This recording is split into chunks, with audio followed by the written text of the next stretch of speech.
Hi, and welcome to this week's episode hosted by Gray and Mark Lawson, John's Health and Fitness, and Mark Helm of Leeds Beckett University, where we take training theory and science onto the gym floor.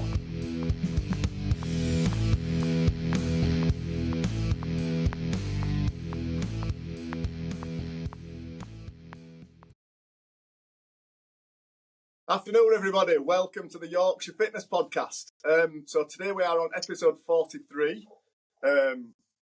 and it's the Christmas period, so we've got a bit of time off. So we're all kind of joined at separate houses. Me and Matt have still come into the gym just to do it because it's just easier than having extra links. But so I just want to chat briefly about today's episode. Mark's going to talk about it in depth. This is just kind of we've gone into a further topic, something that's just thrown us off scent a little bit with what we're confident in doing. We've discussed like caffeine and creatine and all things general gym-wise in most of his episodes up until now. But then through listening to a separate podcast, we've kind of we've wanted to delve a little bit deeper into something because we all listened to it and thought we need to know more about this topic because it's the kind of people that we work with every day. But it was Mark who listened to it, wasn't it, mate? Firstly, you shared it with us, listened to it, and told us a little bit. And then we listened to it and went, "Oh my god, this is crazy." So, Mark, do you want to just carry on a little bit further? Yeah, sure. So first of all, I might say I was listening to another podcast, and listeners to this podcast will be shocked to hear there are others that are available, but there are. And I was listening to a podcast called, I think it was the Iron Culture podcast. It was like a bodybuilder strength training kind of podcast. It's kind of in my normal kind of sphere of expertise, and this particular one was about body image and self-worth, self-esteem.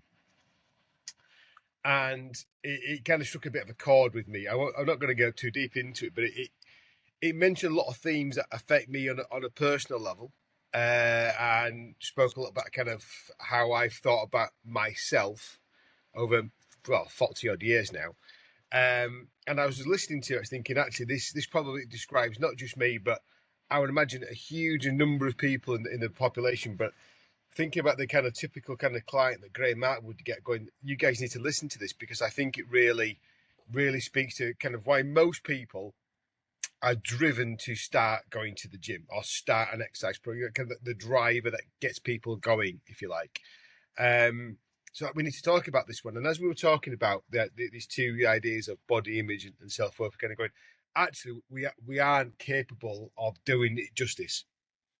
We don't have the knowledge and expertise to really kind of shed some light on this in a way that I think the people who listen to this podcast would deserve.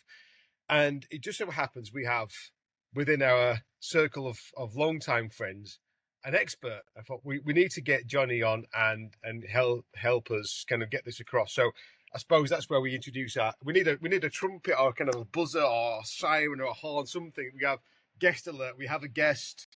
So we invited Johnny Bell on to speak with us today. So if you just kind of introduce yourself, Johnny, and explain to us a little bit more about kind of who you are and what you do, really.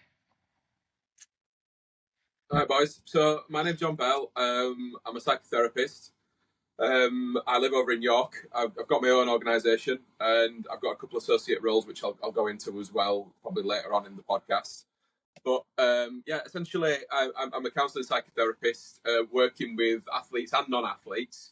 In fact, the vast majority of my clients now are non-athletes, and I think part of what we'll probably talk about is the use of that label.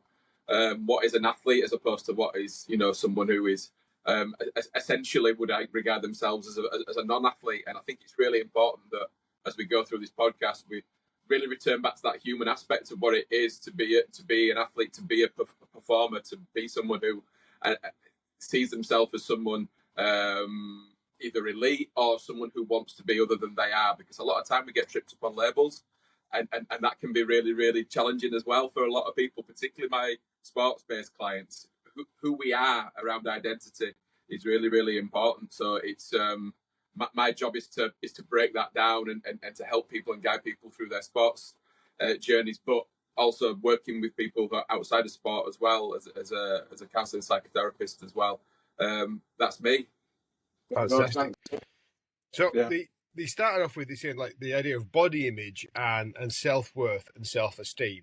So could you, Johnny, just kind of give us like a bit of a layman's terms description of what those two things are and why they're often linked together. Okay. So body image invariably is incorporated into a wider idea of what self-esteem is. Seldom do we find people who have got negative aspects or negative views of aspects of themselves projecting what is authentic, what should be an authentic sense of self-esteem. So what we tend to find is that body image, which is very much related to extrinsic, very external things that have impacted upon us, whether it was a culture of bullying that we grew up with, whether it's stuff that's happened within friendship groups, stuff that's happened in relationships, family-based challenges that we may face.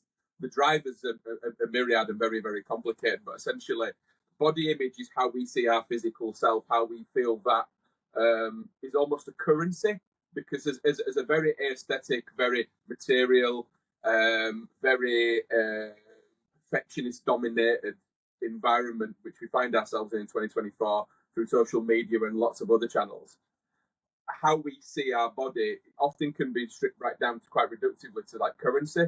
So our body image is very much how we almost converse with the world and see our worth in social groups, in gyms, within relationships, our own relationship with ourselves around intimacy and things like that.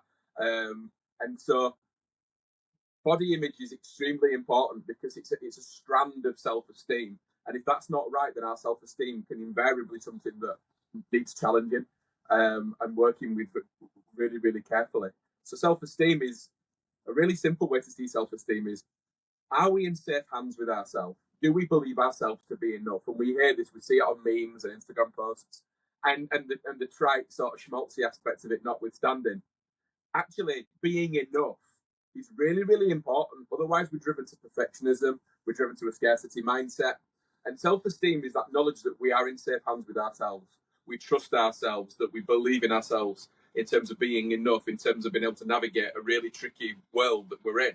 Do we know where our boundaries are? Do we know how we negotiate through relationships? Do we know what to walk away from?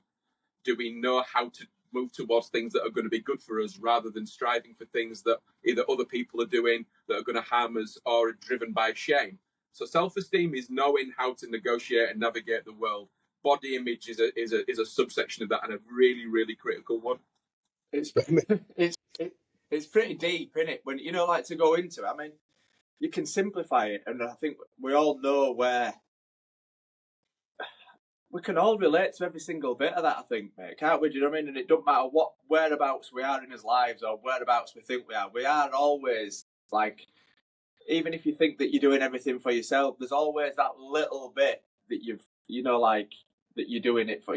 As we've got older, like our training, I try to base my training around being able to train just because I want to be as healthy for as long as I can. So that's like you know what I mean? Like it is quite, I'm happy with where I am with stuff, but you still can't help comparing yourself, can you? Thinking, well, I wouldn't, you know what I mean? Like, but he can do that, or they can do that, and then there's other people who won't run, just for example, this morning running, people won't come for a run because they think that they're not quick enough at running.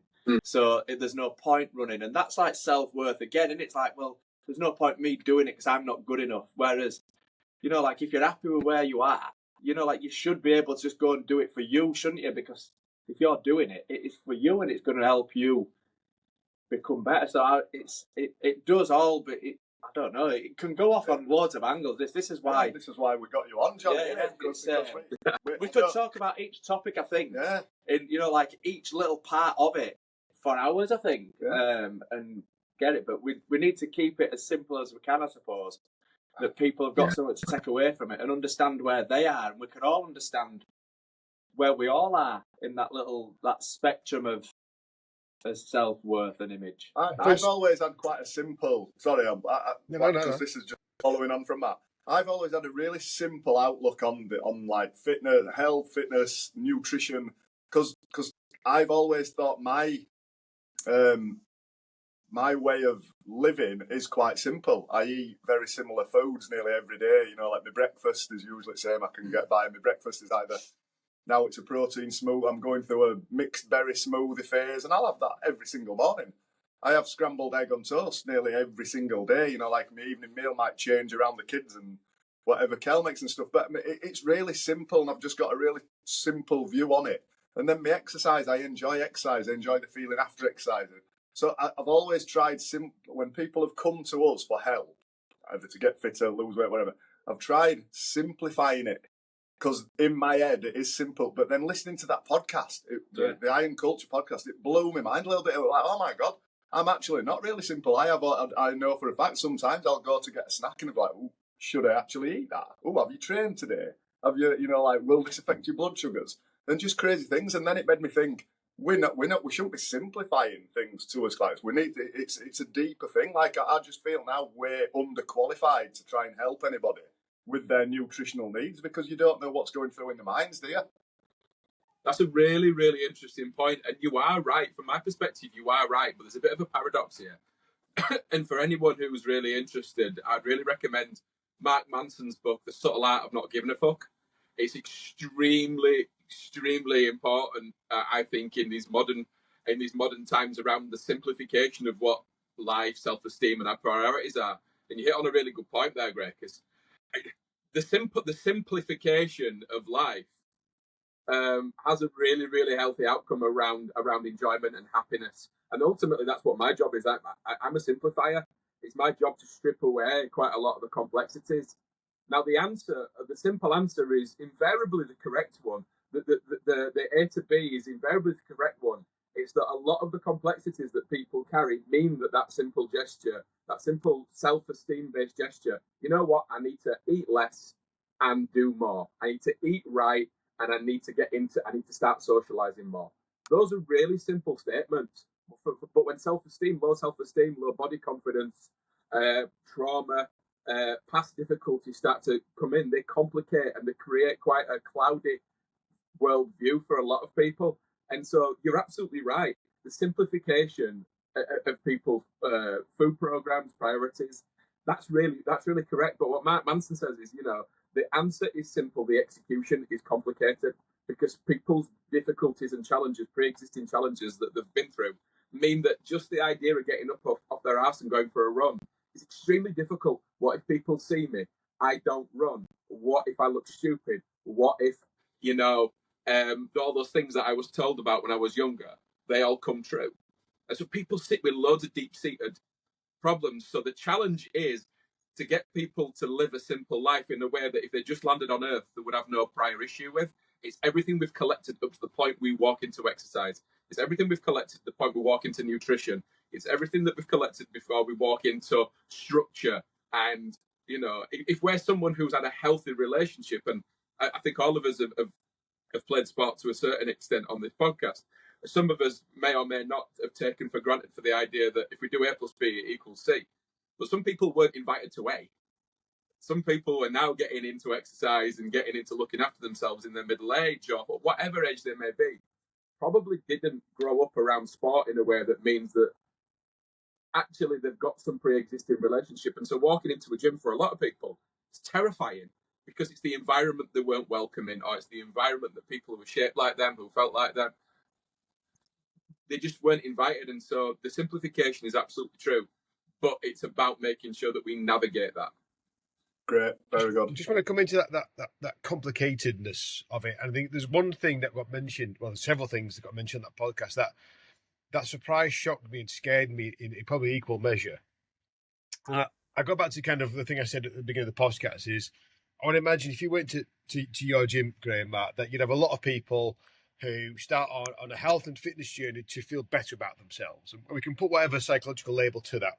We can place self-worth, self-esteem, self-efficacy, confidence, you name it. But I want to feel better about myself. With the idea that if I was to lose weight, I would feel better about myself. And I would imagine until you listen to that podcast or others did, you're going, well, yeah, we can help with that. We can deal with that. And I would have done the same. But what it shocked and scared me was the fact that actually by saying, yes, we can help with that, I'm putting another nail in the coffin of that, hammering that together, that body image, self-esteem link by going, yes, if you do lose weight, you will feel better about yourself because you'll have more self-esteem, more self-worth. So, and going, no, that isn't how it works. And there are two, you got to dissociate those two things. And that's the thing that I think first grabbed me about that particular podcast, going, as soon as we as trainers, as health professionals say to somebody, I can help you lose weight and therefore make you feel better about yourself, I'm adding to the problem in a very innocent way, and not in a kind of nasty or kind of devious way. What we're actually doing is inadvertently kind of going, you're right. You are right to think that self-worth and body image are linked together. And if you to change your body image, you'll have more self-worth. And actually what we need to do is go, well, I can help you become better and more functional and fitter and physically healthier. But if you have issues with your self-worth and self-efficacy and confidence and all those things, that is something different that we have to address separately. And actually that's probably not something I can deal with. I do think though. I mean, like, I think there's two things that change the way that I thought when people come to us now, and if that's what the goals are to feel better. And I think one of them came from Atomic Habits, and then one, it's just probably the thing about, you know, we talked last time, didn't we, about longevity and stuff, and about, you know, like the way, you know, we're training for longevity now and stuff. Now that's like a big thing too, but which I was saying before, training forever. But like now the Atomic Habits it links to is like, instead of just focusing on the weight, focusing on just being like the type of person, the Atomic Habits, who trains, who lifts weights, who looks after the, you know what I mean, who does the things rather than focusing it solely on, once I get to this certain weight, I will feel better. Because we all know, don't we? It's like everything else. There's no one thing that's going to make you happy and then everything's all right, innit? But if you become part, it's the process thing again, innit? If you're focused on the process and the type of person who lives like that, opposed to the end goal and all related to body image. So yeah, I like you said, the psychological thing of it, we can't deal with that. But if you can get people more into a mindset of, I'm the type of person, I train, I go to gym twice a week, I run twice a week, I do 10,000 steps, I drink what, you know what I mean, or whatever it might be, and building up them habits and being, and how you see yourself, the type of person you are, and changing that mindset rather than just being on a diet or a course of time to get to a weight and then everything will be good.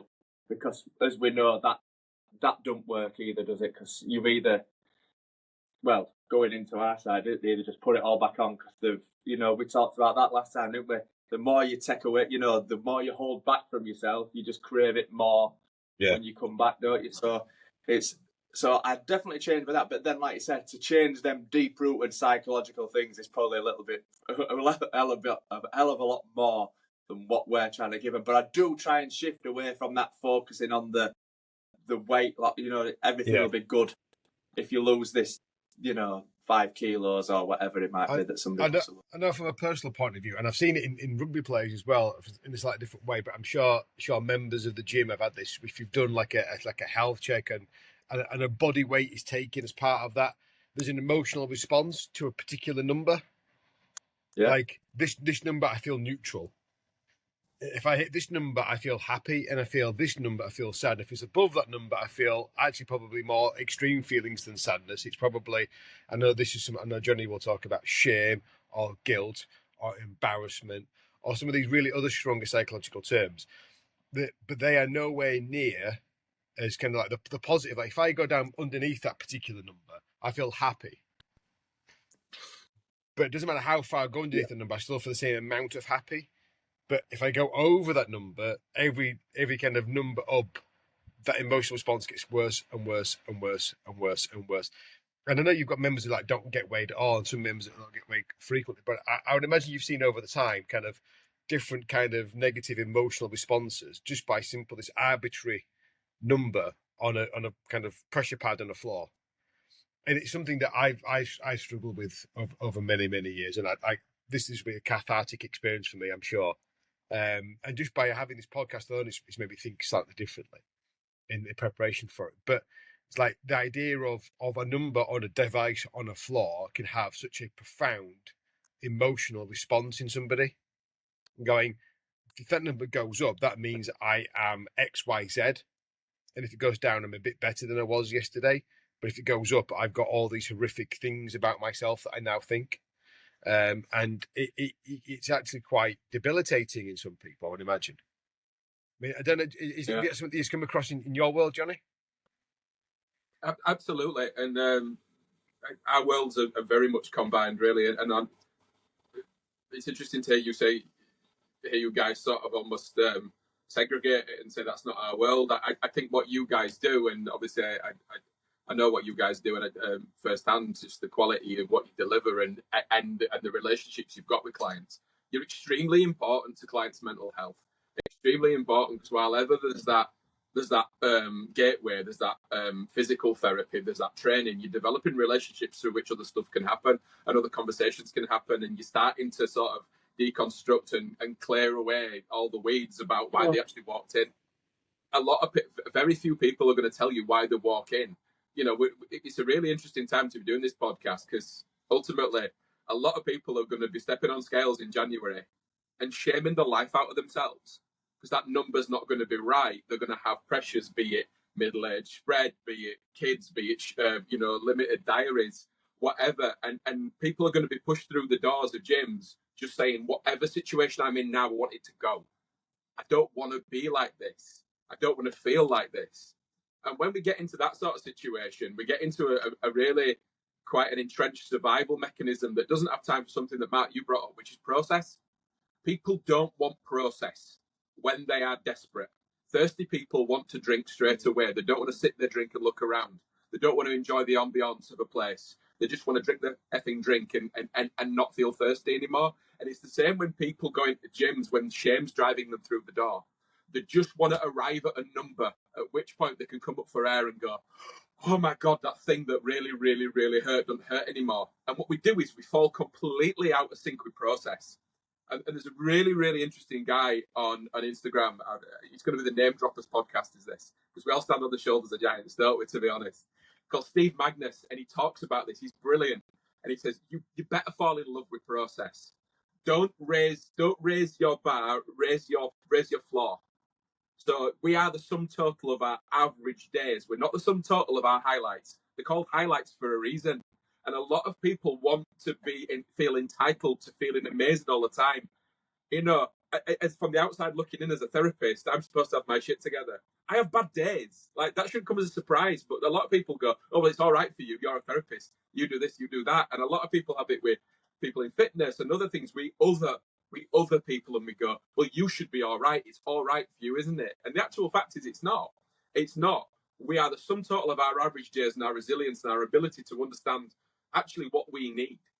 And getting through a door means beginning a process. It doesn't mean chasing for a number. Because if we've got there's a really, really, really good book called Fear Less by a woman called Pippa Grange. I'd highly recommend it. She got the England football team for a bit to start taking penalties properly. So she worked with mindset around the England football team. So she's called Pippa Grange, and she talks about something called a scarcity mindset. And a scarcity mindset is this idea of never enough. Because you hit on this point about, when you get to that number, how are you going to feel? What does happy look like? All right, so you're here. Is this everything that you dreamed of? Is this everything that's going to take away all the pain? Or is there something else? Are we chasing numbers in order to avoid the shame bear? And the shame bear is basically this sort of psychological bear that chases us through our woods. And what we do is we throw achievement in front of it. We throw a weigh-in. We throw a new lift. We throw something else. We throw a new 10K PB in front of the shame bear. And what happens is that bear never bites us in the arse. But we're never, ever enjoying the achievement. What we do is we're running away from something that we feel is chasing us, which is this idea of not being enough. And so people will goal fantasize, because while they're wanting something else to focus on in order to get away from this idea that they're not enough, rather than enjoy their achievement, rather than sit and go, you know what? I've been going to the gym consistently for 6 months. I'm nailing this. I am a gym attender. I'm not someone who goes to the gym. I'm now a gym attender. What we're doing is I need that number. I need that new PB. I need that next thing. I need that next thing. And it's exhausting. And I see that not just within athletes, but within people who apply the same things to jobs, apply it to family, apply it to friendships, always chasing the next thing, the next thing, the next thing, and completely pushing away process. That's very fascinating. Yeah, it's fascinating. Yeah, but it makes so much sense. Does that? I love- that is, yeah. I love that about you are the average of, you know, like your days. Like, you know, Yeah, like not your you think highlights. you know, It's you're not, fantastic. you know, like nobody's that Jamie Jones Buchanan. Yeah. I love that. You know, like, were you on? Did you speak that, Johnny? When I said I went to a talk over at Leeds Rhinos, and he says, I built my career on being consistently average. He says, I never scored above 7.5 out of 10. I never scored below 7.3. Do you know what I mean? And that's because it were just there. It were never up there, and highs and lows, and, you know, like you January at first and boom, but then you failed. Oh, there's no point. Or we'll start again Monday, or we'll start again next month. All the things, just boom. You know, like, be boring, really. Do you know, like, but it don't mean to say you have to be boring all the time. You have to be a boring person, or you have to, I mean, people might think we're boring people. I get that, but, you know, like, but you could, but if you are just where you're happy and you're content with the things, and then some days you'll have your little things where you go, oh, we'll train for this a little bit now. But as long as you're not basing everything around, like you said, them big goals, and then once you've achieved it, you've thrown so much into it, you're exhausted. One of his clients, he was telling me, going about running, and 11 years ago he ran a marathon, and he's virtually never ran since, because it just took that much out of him mentally and physically to put himself through the thing to run a marathon, that it put him off altogether. You see, that's like these highlights in it, and then that's it. You crash back down instead of just being, I'm just going to get into running. I'm just going to run twice a week or whatever, and then he'd still be running now. But it were all about the marathon. It were all about achieving a marathon, and pushed himself to a point where he in 11 years he's hardly run, and he hates every run he goes for now. If he forced himself, he says, I hate every step of it. You know, like, so it's like, and I get that, but you just think, but this is the whole thing of it, innit? This is the whole point of it all. Why go to gym in January 6 times a week if you know you can't maintain that, because you're going to fall off after week 1, then you failed, then you drop back down, and then you hate the gym. You know, like, just boom. Yeah. Process. It's what I call it an anaerobic mindset. It's people who hold the breath and just charge through to the line hoping that the goal is going to satisfy them. Yeah. And invariably you're going to blow up. You're going to be holding your hips, blowing up and going, two things. Either I got to the line and I never ever want to do that again because I associate the gym with pain, obligation, and a level of commitment that's not sustainable. Or, you know what, life bit me in the bum. I got an injury, which happens to me every time now. Every time I get back into something like serious now, something goes. What used to be my strength, which was my hamstrings, and now my weaknesses. So I have to be really, really careful. So I've got to have a process that's informed by continuation and other things I can bring in. Because if I'm going to go running for a 10-week period or a 5-week period, even at some point I'm going to tweak something because my hammies are knackered, and so life is going to bite you in the bum, either through an external thing, an obligation thing, and who you are when you meet with that is going to really challenge actually the reasons why you're doing it in the first place. If you're doing it for process, if you're doing it to make sustained change in your life, then you're going to hang around. If you're doing it because you want a number to disappear and you want to not feel how you're feeling, then there's a saying that we've got, which is shame is sure. Shame is sure. And shame's the thing that paradoxically, when we need change and when we need to move forward with our life, it's a thing that pins us to the sofa. It's a thing that stays us away from social connection. It's a thing that stays us away from relationships. It's a thing that stops us applying for like jobs and stuff like that, because we've already made our mind up that we're not good enough, or we can't do that thing, or somehow we're not worthy of change in our life. And so ultimately, shame we're looking for confirmation bias when we're high in shame. We're looking for the world to confirm what we already suspect about ourselves, which we're not enough, we're not good enough. If I could just... So when people get... Sorry, go for it, Alan. No, sorry, I was going to say that just on that very point, I was in the kind of reading around this subject, because I say it piqued my interest. I came across it as internalized weight bias or weight shame. It's a psychological research thing, which is about how we internalize our feelings about weight status and project our opinions about what we think other people think about us, if that makes sense. It's almost like we're reflecting back on what we think.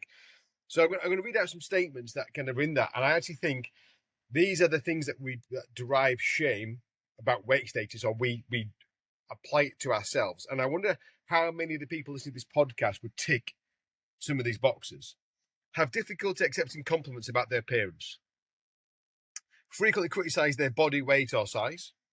Avoid having their picture taken or looking in mirrors.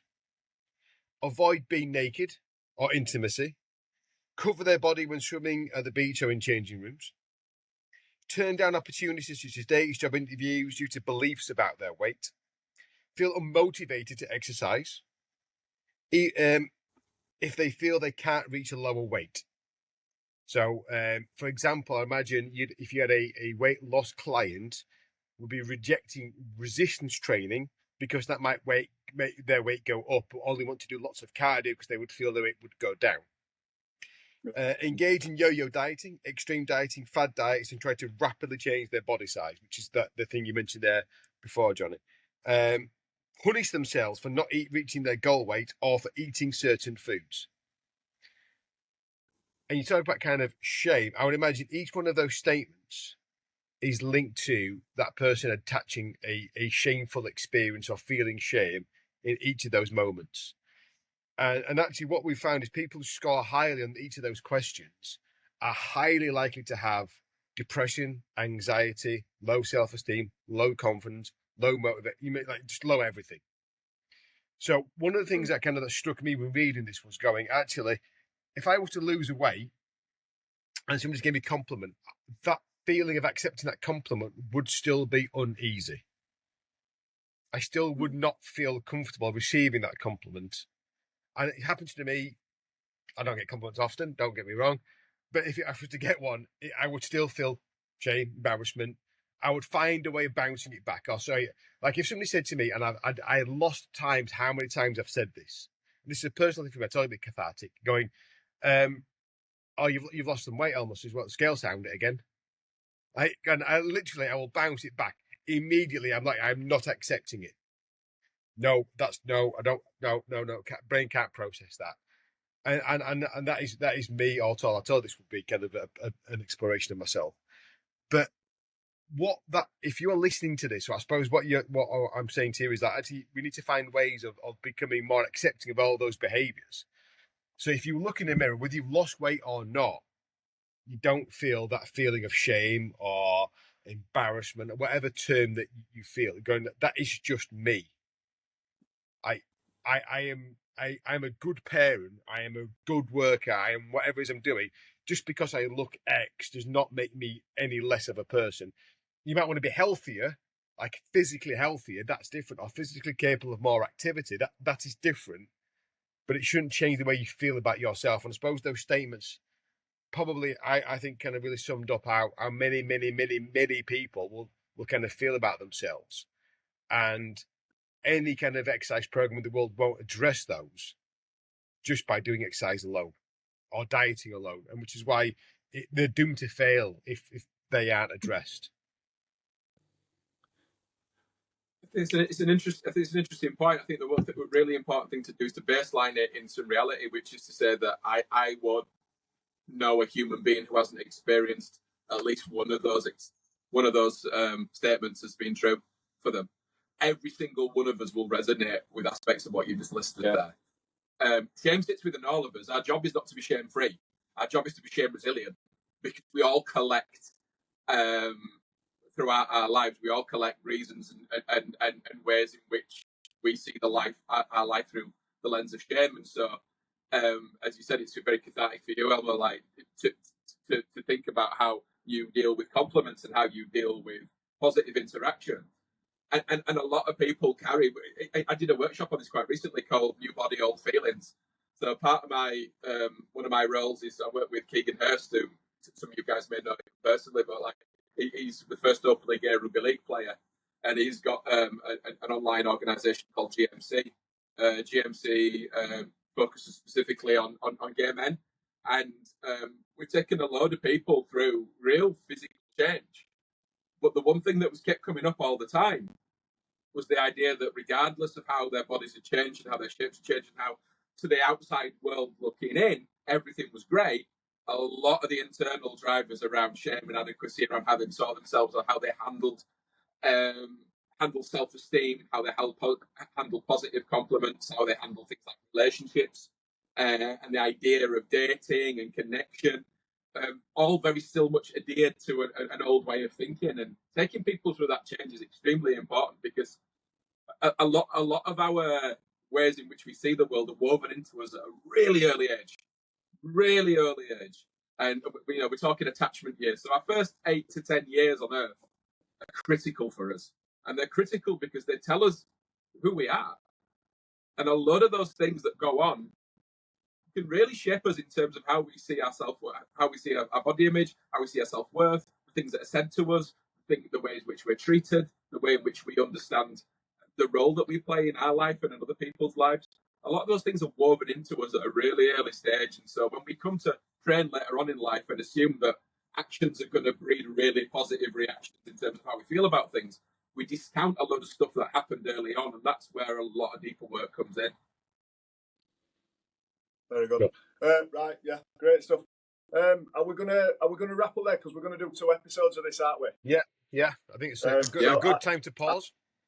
Yeah, I think so. We could just go on and on, but I think we're always aware of timing, aren't we, for people listening to us podcasts, to keep them a little bit shorter. And Johnny's agreed to come on and do an episode 2, which we could just go on and on about this. I've got so many questions as well. I mean, my thing, I suppose, from it to go on to the next one, were just ways of helping people. I suppose I think that's like a massive, and like not taking away from saying that, like that they don't need extra help, but just for the average person who's just coming to us and doing stuff, and people who we work with and people listening to this, little takeaway. I suppose I think that'd be a good thing to talk about, little takeaway messages on how they can maybe help change that little bit of mindset, or just, I know it's not as simple as that, John, and it just be, we'll just all you got to do is this and you'll be fine.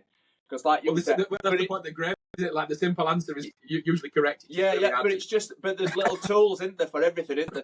There's tools that we can all use that, like we've all got little things that we know that work for us when we're not feeling high on motivation for certain things, and that gets us through it. And most of them come down to the simple habits and that. But if just giving people little tools that they can take away and maybe like put into practice, and I think if we could talk about stuff like that, I think that'd be really good to talk about in next one, because that's how you've spoke about that and explained all that. I think that everybody can relate to that. Like you said, all 4 of us here have all trained all our lives, but we relate to more than one of them statements that you read out, Mark, don't we?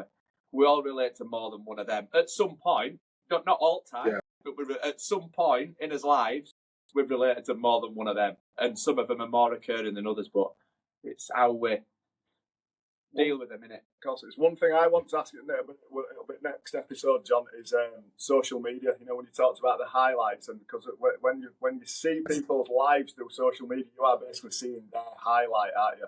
And then most people we train. Going to be on your recording. This bit that we're talking about now is probably not going to be on your recording. You're probably going to edit this bit.